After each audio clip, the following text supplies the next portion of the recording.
You get a patient like Rick, it reminds you of the big picture. Rick has all of these things that are important in his life. When people see someone like Rick walk in and go, what's the best help that I can give this person?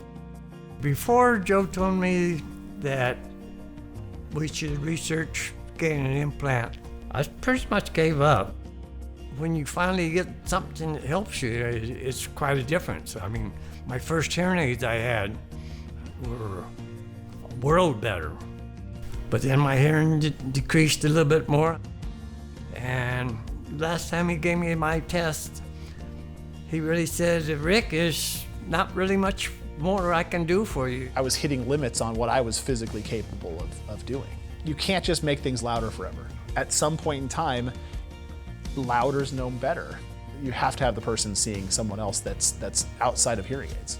Joe was the one that's really came through for me in the end here. Knowing that the next option is usually some sort of a referral for a cochlear implant, I started to get excited because I had hope. I could see that his potential was there.